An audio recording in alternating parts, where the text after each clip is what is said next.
Hey guys, welcome back to Fantasy Tipped.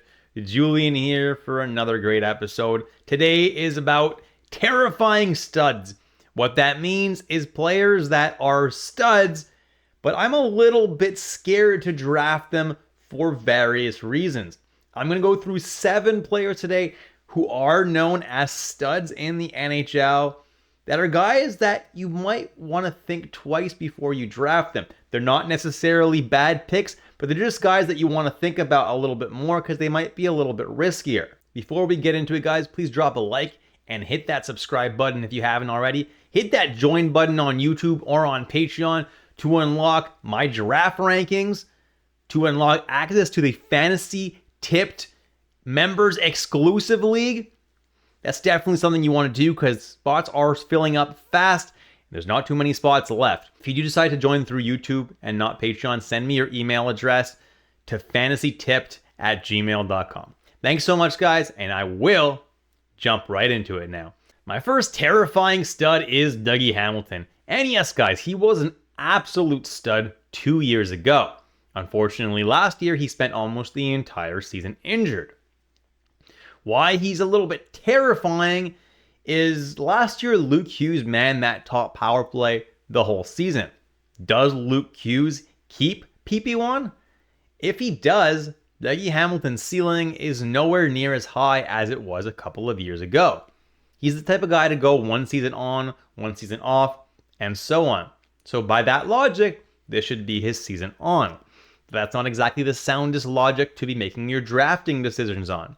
I personally will be avoiding him at this very early ADP, but obviously he could end up panning out. He's a really fantastic defenseman, and if he gets that top power play time, he should do pretty well. The next guy on this list is Alexander Georgiev of the Colorado Avalanche with an ADP of 51.0. Last year, his stats weren't really that great, with a .897 save percentage, a 3.02 goals against average, and a negative 11.9 goals saved above expected. None of those stats are particularly good, and he's going to have to play a lot better than that if he wants to remain the starter this year. Last year, he started 62 games. Yeah, that's not happening again. But he is being drafted at an ADP as if he was going to be starting 62 games again. Guess what, guys? Colorado actually has a pretty good backup goalie now, and I don't think they're going to be afraid to play him more often this year.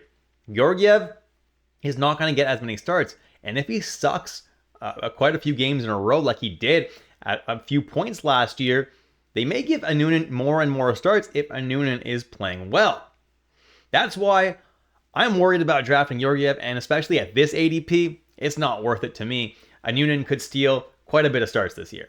So my next terrifying stud is Mark Stone, and he's easily a top 100 player when he's actually healthy. I have him ranked at 108, which is accounting a little bit for his injuries. And he's going an ADP of 139.6. So the ADP is actually accounting a little bit for his injury history, which is kind of good. So as long as he doesn't miss too much time, that ADP is pretty good. And if he ends up being healthy, this could be an absolute steal. Still, he is terrifying because he's potentially one injury away from his career being over. So if you draft him at 139, and then he ends up getting injured pretty quickly, he could end up being out for the year again. You know, Vegas likes to, do some cap bending and stuff like that, as well as the fact that maybe he just isn't going to play again. I really hope it doesn't happen for him, and I hope he has a great year. But that's why it's a little bit of a risk at this ADP. My next terrifying stud is defenseman Drew Doughty with an ADP of 108.5. Now, this is contingent on the emergence of Brandt Clarke. Will LA finally give Brandt Clarke power play one time? I think it's only a matter of time until they do. And if they do, that hurts Doughty's fantasy value quite a bit, as he did score 20 out of his 50 points last year on the power play. I think Brandt Clarke is the future of the Kings, and I think they realize that too. So I think at some point this year, even if it's not right at the beginning, Brandt Clarke is going to be given some serious opportunities on that top power play. And if he plays well, he might stick there, which could really hurt Doughty's value, making an ADP of 108 too early for him. My next terrifying stud is Mike Matheson, currently going at an ADP of 127.2. And I have discussed him in a a couple of other videos like my Montreal Canadiens video. And you guys know I'm not quite as high on him as I was last year.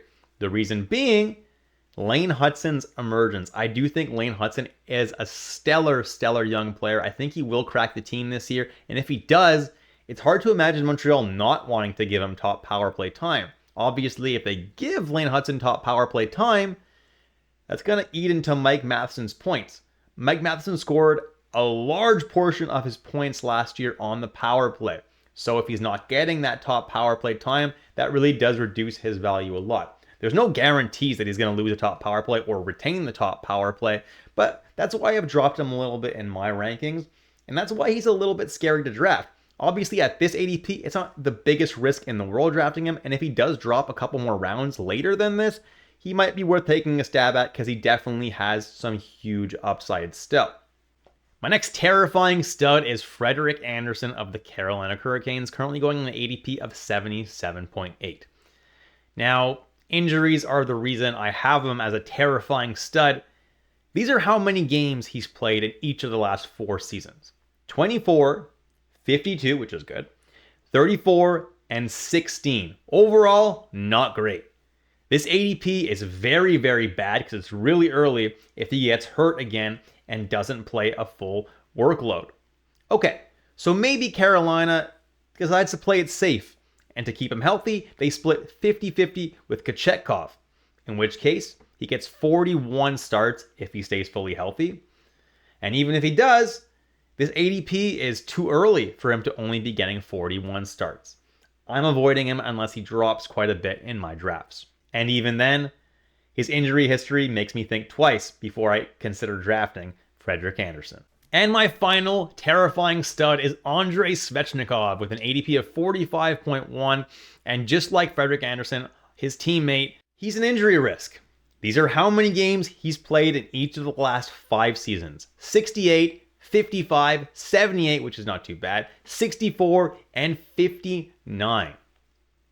Those aren't great game totals. Yeah, he hasn't missed more than half the season in any of them, but he's missed a good chunk of the season, which is not great for your fantasy team. You do not want that. If he stays fully healthy at that ADP of 45.1, he'll be an absolute steal. But otherwise, drafting him could end up hurting you. Obviously, he's incredibly talented. Like I said, he's easily a top 40 player if he's healthy. But if he misses time, guys, it's really not worth drafting him here. And that's why if you do decide to pick him around this ADP, it's a gamble. He could end up being a top 25 fantasy player. He could end up being, closer to the 150 mark because he missed time with injuries. You decide, guys. And that's it for this video, guys. I hope you learned something. If you enjoyed it, drop a like and hit that subscribe button if you haven't already. And do consider hitting that join button on YouTube or on Patreon. Again, if you do join on YouTube, just hit me up, fantasytipped@gmail.com. That way you're able to get an entry to the Patreon exclusive league as well as early access videos. Thanks so much, guys, and I'll catch you in the next episode of Fantasy Tipped.